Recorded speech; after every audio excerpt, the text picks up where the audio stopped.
welcome to High Tech Reads. And today we will continue with our discussion on Jhumpa Lahiri's The Namesake. Today we will delve deep into chapter 2 of the novel. In chapter 2, Ashima and Ashok begin adjusting to life as new parents in America. Their son is born, but the name they are waiting for from Ashima's grandmother hasn't arrived yet.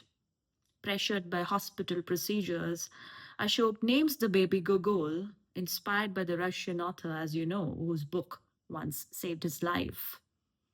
Ashima struggles with the emotional isolation of motherhood in a foreign land, while the family slowly begins to settle into their new reality.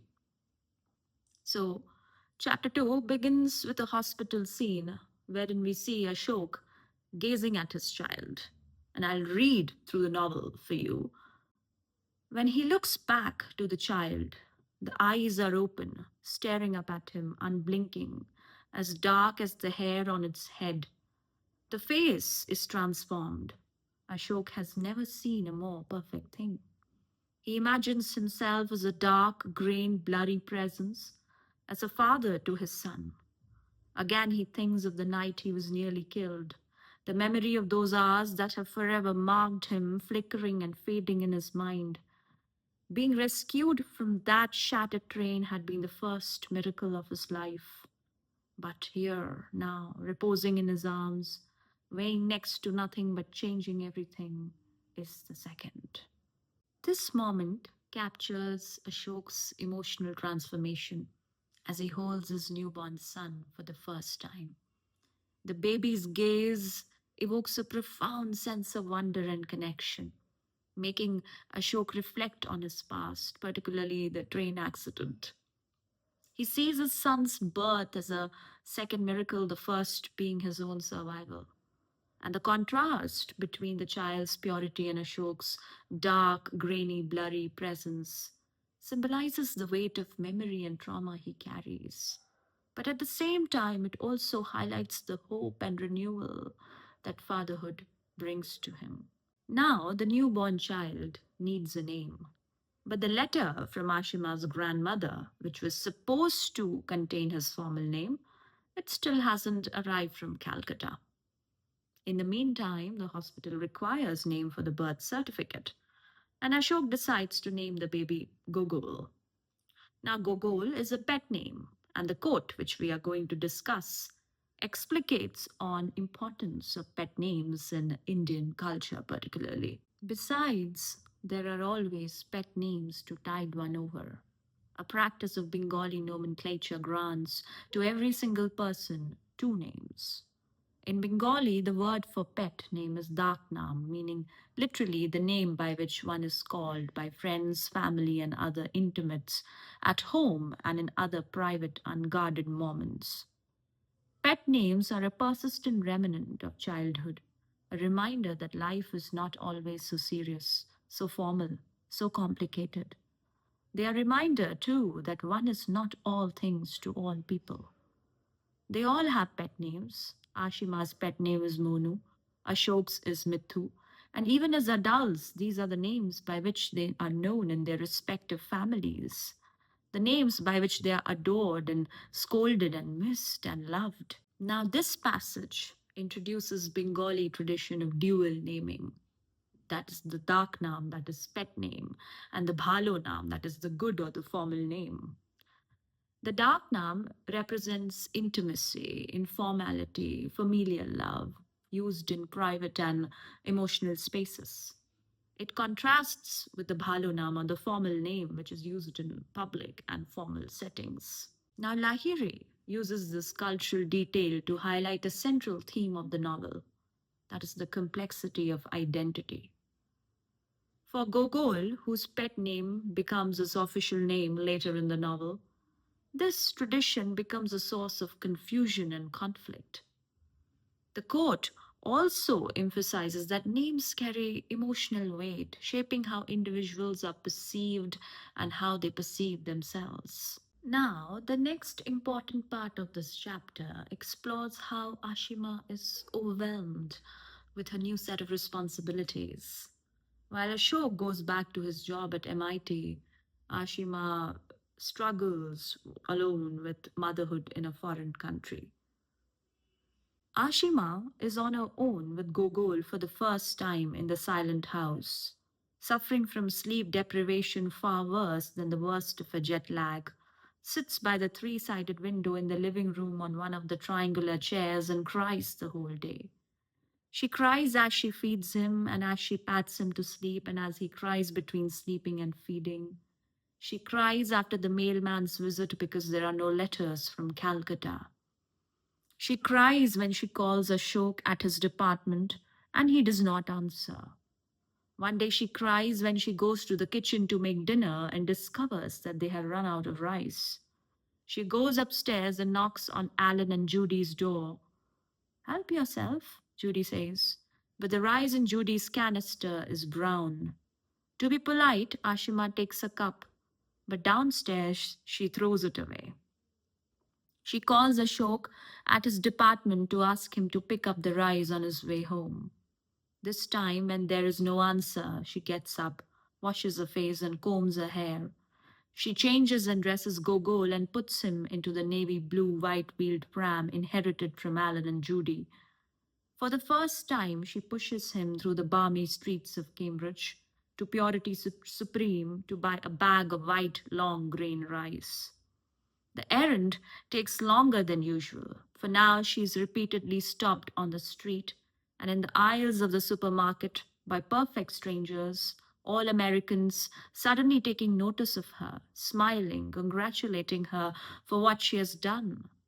They look curiously, appreciatively into the pram. How old? They ask. Boy or girl? What's his name? Now, this passage vividly portrays Ashima's emotional and cultural isolation as a new mother in a foreign country. Her crying is not just due to sleep deprivation, it's a manifestation of loneliness, homesickness, and disconnection from everything familiar. The absence of letters from Calcutta and the inability to reach Ashok deepen her sense of abandonment. The moment with brown rice is also symbolic. It represents how even basic things like food they feel alien. Her rejection of rice and decision to go out alone with Gogol, it marks a turning point in the story. It's the first act of agency and adaptation in America. The walk to purity supreme becomes a quiet triumph as strangers acknowledge her and her child, offering warmth and recognition. So, this scene truly encapsulates the novel's themes of immigrant resilience, cultural negotiation, and the small victories that shape identity and belonging. Now, as we move on in the chapter, Gogol is 6 months old and his rice ceremony is being celebrated. In Bengali culture, rice ceremony is the first formal ceremony of the baby, which centers around the consumption of solid food. Now, the ceremony becomes a way to preserve cultural identity and connect Gogol to his heritage, even in a foreign land. The event brings together Bengali friends and acquaintances, forming a makeshift community. It shows how immigrants recreate familiar rituals to foster a sense of belonging and continuity, even in a foreign land. And we also come to know through the course of the chapter that Ashima's grandmother, who was supposed to give Gogol his good name, has suffered a stroke, leaving her right side paralyzed, and she's not able to recall even Ashima. So Gogol's good name is lost for good. Moving further, Ashok and Ashima plan to visit Calcutta. So Ashima decides to go for shopping to buy gifts for her family. One day, Ashima goes shopping in downtown Boston, spending hours in the basement of Jordan Marsh as she pushes Gogol in a stroller, spending every last penny. She buys mismatched teaspoons, percale pillowcases, colored candles, soaps on ropes. In a drugstore, she buys a Timex watch for her father in law, big pens for her cousins, embroidery thread and thimbles for her mother and aunts.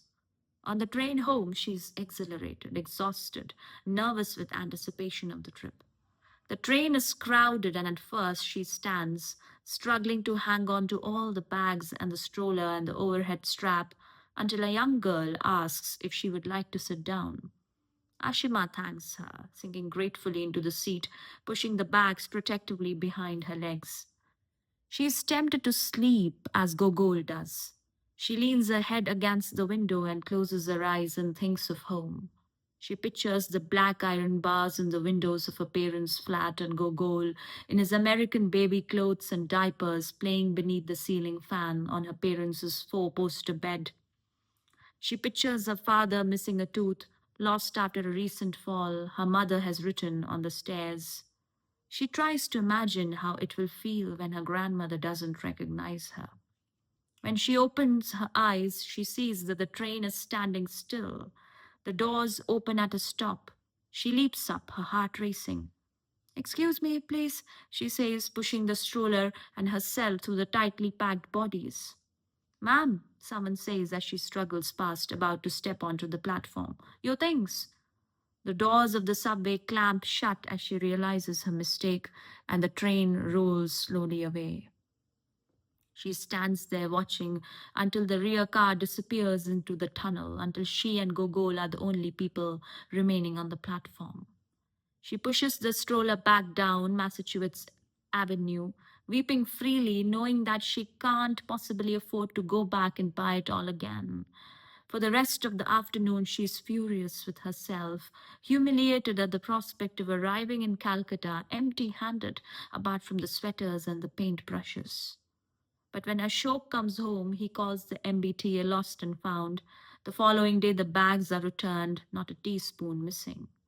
Somehow, this small miracle causes Ashima to feel connected to Cambridge in a way she has not previously thought possible, affiliated with its exceptions as well as its rules. She has a story to tell at dinner parties. Friends listen, amazed at her luck. Now, Ashima's shopping trip to downtown Boston is not just about buying gifts, it's an attempt to bridge the distance between her two worlds. The items she selects are tokens of love and memory, meant for her family in Calcutta. Her excitement and exhaustion reflect both her longing for her home and her effort to participate in American life. When she accidentally leaves the bags on the train, her sense of failure and humiliation, it's immediate and overwhelming. It's a moment of vulnerability and underscores how fragile her sense of control and belonging still is. But the recovery of the bags, a small but meaningful act of kindness and efficiency, becomes a symbolic turning point. Ashima begins to feel a subtle connection to Cambridge, not just through its routines, but through its unexpected generosity. Somehow, this small miracle causes Ashima to feel connected to Cambridge in a way she has not previously thought possible, affiliated with its exceptions as well as its rules. This line is key. It shows that belonging doesn't come all at once, but through small personal experiences, even mistakes. The incident gives Ashima a story to tell, a moment of shared humanity, and a sense that America too can be home. Now, one evening, unexpectedly, Ashima's brother Rana calls. He has a strain in his voice. Rana tells Ashok that their father, that is Ashima and Rana's father, had passed away due to a heart attack. They leave for India 6 days later, 6 weeks before they had planned.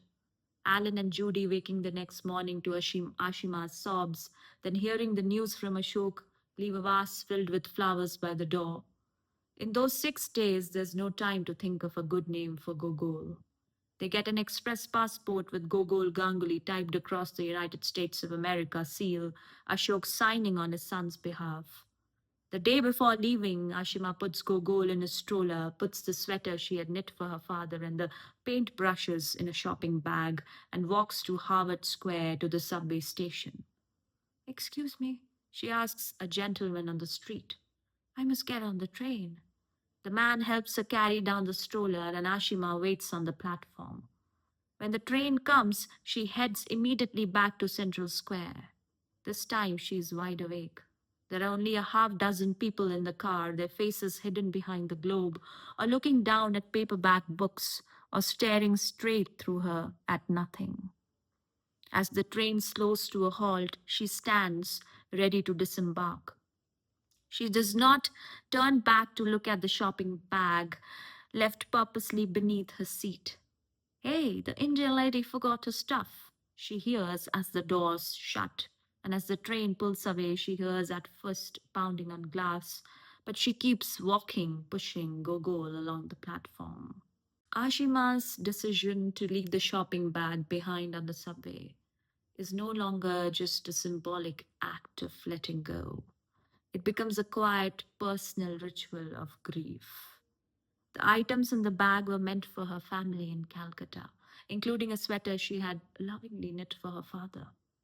Now, with his unexpected passing, his unexpected demise, those gifts have lost their purpose. This line, she does not turn back to look at the shopping bag left purposely beneath her seat. This act of deliberate abandonment is Ashima's way of mourning, a gesture that replaces the formal rituals she cannot perform in America. It's a moment of emotional release where she confronts the reality of loss in a place that feels distant, that feels indifferent. The pounding on the glass, the strangers calling out, contrast with her internal stillness. She walks away, pushing Gogol, carrying her grief silently. It's a powerful image of resilience, of a woman navigating sorrow without the support of a community or cultural traditions. She keeps walking, pushing Gogol along the platform. This final line underscores the theme of moving on forward despite loss, a recurring motif in the novel. Ashima's journey is marked by quiet strength, and this moment encapsulates how grief, motherhood, and migration intersect in her life. At the end of the chapter, Ashok, Ashima, and Gogol board the flight. I don't want to go, she says, turning towards the dark oval window. I don't want to see them. I can't. These are Ashima's words. Ashima's words, they reflect the shock and denial that often accompanies sudden loss. Her reluctance to return to India, not out of indifference, but because she cannot bear to face her family in mourning. This reveals the emotional distance that migration creates. The dark oval window becomes a metaphor for her uncertainty and helplessness as she's suspended between two worlds, the life she's built in America and the one she's left behind in Calcutta. This moment deepens the novel's exploration of grief in diaspora, showing how physical distance can intensify emotional pain and complicate the rituals of mourning.